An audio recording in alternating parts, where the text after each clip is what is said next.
नमस्कार मेरे प्यारे बच्चों। PNS memorial school online classes में मैं पूजा सिंह आपका हार्दिक स्वागत करते हैं। बच्चों, हम लोग कक्षा 9 की हिंदी काव्य में मैथिली शरण गुप्त जी द्वारा रचित जो पंचवटी है उसको पढ़ेंगे और उसका संदर्भ प्रसंग व्याख्या। सर्वप्रथम हम इसकी भाव को समझेंगे कि राष्ट्र कवि गुप्त जी क्या कहना चाह रहे हैं। पंचवटी जो है वहाँ पर श्री राम जी और माता सीता और लक्ष्मण जी अपनी कुटिया पर्ण की कुटी बनाकर वहाँ पर रहते थे। तो जहाँ पर हमारे भगवान श्री राम ही रहेंगे वो जगह तो अपने आप ही सुंदर हो जाएगी। तो चलो हम लोग उनकी लाइनें जो 4 लाइनें हैं उसको पढ़ते हैं, समझते हैं, देखते हैं क्या कह रहे हैं हमारे राष्ट्र कवि मैथिली शरण गुप्त जी। तो जो काव्य होता है उसमें हमारा ये पठन मतलब पाठ करना होता है, वो अच्छे से छंद युक्त पढ़ना रहता है। तो चलो पढ़ते हैं। चारु चंद्र की चंचल किरणें खेल रही हैं जल थल में, स्वच्छ चांदनी बिछी हुई है अवनी और अंबर तल में। पुलक प्रकट करती है धरती, पुलक प्रकट करती है धरती, हरित तृणों की नोकों से मानो झूम रहे हो तरु भी मंद पवन के झोंकों से, मंद पवन के झोंकों से। तो गुप्त जी क्या कह रहे हैं कि चारु मतलब आप लोग एक पेंसिल या पेन लेके बैठो और अपनी बुक में लिख लो चारु मतलब सुंदर, चारु मतलब सुंदर। चंद्र मतलब चंद्रमा की चंचल किरणें, कैसी किरणें मतलब किरणें फैली हुई होती है ना इधर उधर, तो वो चंचल ही रहेंगी और खेल रही हैं जल में थल में।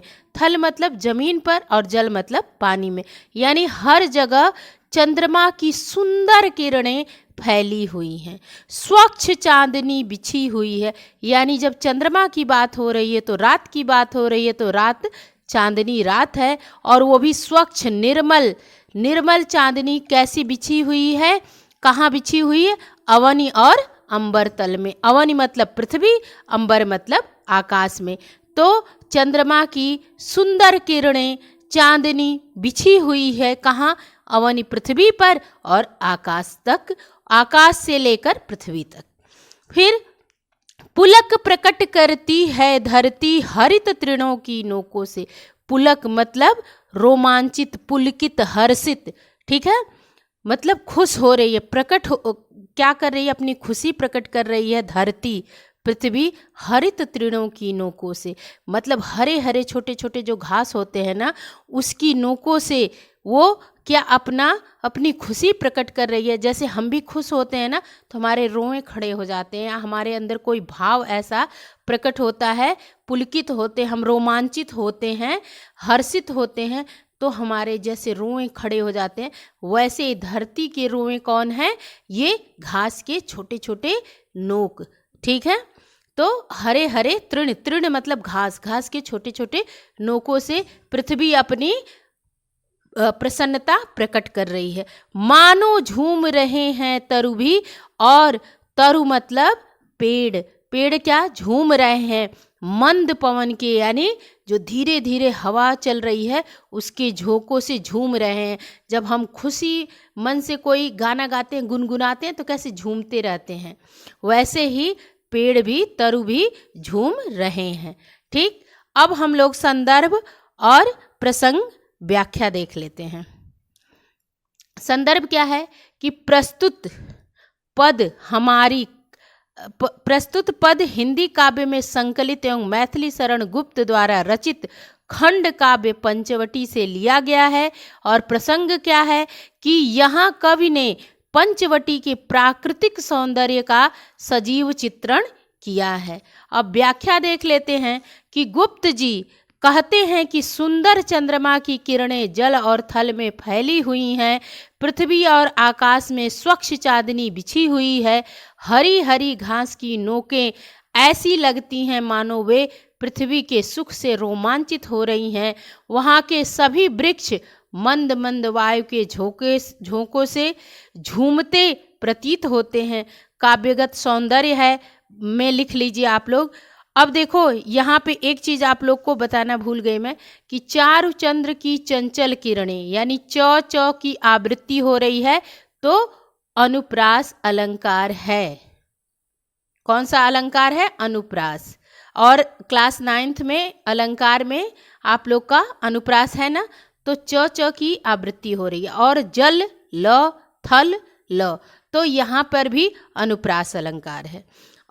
और उसके बाद क्या है, देखो मानो झूम रहे हैं, जब मनु मानव जनु जानव आए तो उत्प्रेक्षा अलंकार हो जाता है। और ये सब मिला के ऐसा लग रहा है कि चारु चंद्र की चंचल किरणें खेल रही हैं।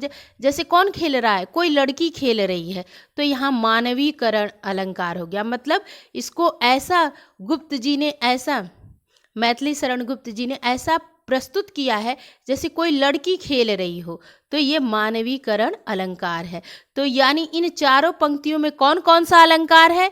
अनुप्रास अलंकार है, और मनु मानव जनु जानव आ जाता है तो उत्प्रेक्षा अलंकार है, और मानवीकरण अलंकार है। ये 3 अलंकार आपके इस 4 लाइनों में है। इसलिए आप लोग ये भी साथ में काव्यगत सौंदर्य के अंतर्गत यही सब बताना रहता है, रस छंद अलंकार। ठीक है, तो ये आप लोग के लिए आसान होगा। चलिए अब हम लोग काव्य सौंदर्य देख लेते हैं। भाषा कौन सी है? खड़ी बोली। अलंकार, अनुप्रास, उत्प्रेक्षा एवं मानवीकरण तीनों आप लोग को बता दी कि चारुचंद्र की च च की आवृत्ति तो अनुप्रास, और मनु मानव जनु जानव उत्प्रेक्षा अलंकार। और जैसे ऐसे खेल रही हैं तो पृथ्वी खेले, जैसे जहाँ पे लड़की या आदमी किसी का भी मानवीकरण किया जाता है जिससे ये प्रकट हो कि किसी के बारे में बात हो रही है, तो मानवीकरण अलंकार है। रस श्रृंगार है, ठीक, गुण माधुर्य है। अब हम लोग अगली जो दूसरा पद है वो क्या है कि पंचवटी की छाया में है सुंदर पर्ण कुटीर बना, जिसके सम्मुख स्वच्छ शिला पर धीर वीर निर्भीक मना। जाग रहा यह कौन धनुर्धर, जबकि भुवन भर सोता है। भोगी कुसुमायुध योगी सा बना दृष्टिगत होता है। मतलब पंचवटी यहाँ पर समास है, 5 वटों का समूह यानी पंचवटी। तो कौन सा समास है? कौन सा समास है? द्विगु समास है। संख्यावाची तो द्विगु समास है, ठीक ना। तो पंचवटी की छाया में सुंदर सा पर्ण कुटीर बनाकर रहते थे ना लक्ष्मण जी, सीता जी, सीता माता और कौन? श्री राम जी। तो उसकी छाया में सुंदर सा पर्ण मतलब घास फूस की कुटीर बनाए थे ना, पत्तों की कुटीर बनाए थे ना। तो जिसके सम्मुख स्वच्छ शिला पर, उस पर्ण कुटीर के सामने, सम्मुख मतलब सामने, स्वच्छ मतलब साफ शिला पर धीर वीर निर्भीक मना, वहाँ पर धीरज के साथ कोई वीर बिना डर के, निर्भीक मतलब वो उसको किसी चीज़ का डर नहीं है, वो क्योंकि इतना बड़ा जंगल है ना वहाँ पे हैं, लेकिन वो धीरज के साथ वीर और निर्भीक मन से जाग रहा। यह कौन धनुर्धर, कौन जाग रहा है? ये धनुर्धर, धनुष बाण लिए थे ना, तो ये धनुर्धर कौन है जो जाग रहा है जबकि भुवन भर सोता है। और पूरी जो पृथ्वी पर जितने लोग हैं सब लोग सो रहे हैं, रात की बात हो रही है। भोगी कुसुमायुध योगी सा, ये तो जैसे भोगी कौन? जो परिवार के साथ महलों में रहने लायक है, वो कुसुम, ये कुसुमायुध मतलब कुसुम फूलों सा कोमल है, और भोगी मतलब इसको महलों में रहना चाहिए। वो योगी सा है। योगी मतलब क्या होता है? जो यहाँ पत्थरों पे बैठा हुआ है, योग जिसके अंदर भरा हुआ, मतलब वो इतना कर्मठी है, इतना निर्भीक है, वीर है, और वो योगी सा बना हुआ है, भोगी सा दिख रहा है उनको, और योगी सा बना, दृष्टिगत, दृष्टिगत मतलब दिखाई देता है कि ये तो योगी सा बना हुआ है, लेकिन ये कैसे, क्या है, कुसुमायुध मतलब इतने कोमल हैं, कुसुम फूलों से युद्ध हैं, भोगी पुरुष होने चाहिए, ये तो राजा के समान है, लेकिन ये योगी सा दृष्टिगत बने हुए हैं। ठीक, तो अब हम लोग संदर्भ प्रसंग व्याख्या देख लेते हैं। ठीक है, तो इसमें भी आप लोग का पंचवटी की छाया में सुंदर पर्ण कुटीर बना, जिसके सम्मुख स्वच्छ शिला पर धीर वीर निर्भीक मना। र की आवृत्ति है, और भुवन भर यहाँ भ है, और जो भोगी योगी तो अनुप्रास अलंकार है, और उपमा किसकी दी जा रही है, कुसुमायुध। ठीक है, तो ये उपमा अलंकार भी है। ठीक ना, अब हम लोग संदर्भ देख लेते हैं कि प्रस्तुत पद्यांश हिंदी काव्य में संकलित एवं मैथिली शरण गुप्त द्वारा रचित पंचवटी शीर्षक कविता से उद्धृत है।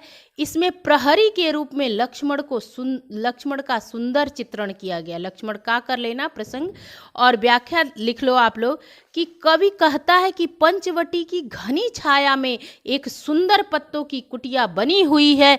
उस कुटिया के सामने एक स्वच्छ विशाल पत्थर पड़ा हुआ है, और उस पत्थर के ऊपर धैर्यशाली निर्भय मन वाला वीर पुरुष बैठा हुआ है। सारा संसार सो रहा है, परंतु यह धनुषधारी इस समय भी जाग रहा है। यह वीर ऐसा दिखाई पड़ता है जैसे भोग करने वाला कामदेव यहाँ योगी बनकर आ बैठा हो। काव्य सौंदर्य कर लेते हैं कि भाषा साहित्यिक खड़ी बोली है, रस शांत है, अलंकार अनुप्रास और उपमा है, गुण प्रसाद है। ठीक है, अब हम लोग क्या करेंगे, अब हम लोग नेक्स्ट वीडियो में मिलेंगे अगले तीसरे पद के साथ कि किस व्रत में है। व्रती वीर यह निद्रा का यों त्याग किए, राजभोग के योग्य विपिन में बैठा आज विराग लिए। तो हम लोग नेक्स्ट वीडियो में मिलेंगे, और प्लीज़ वीडियो को शेयर ज़रूर किया करिए, लाइक शेयर एंड सब्सक्राइब। जो भी पहली बार इस चैनल पे है तो सब्सक्राइब कर ले। धन्यवाद।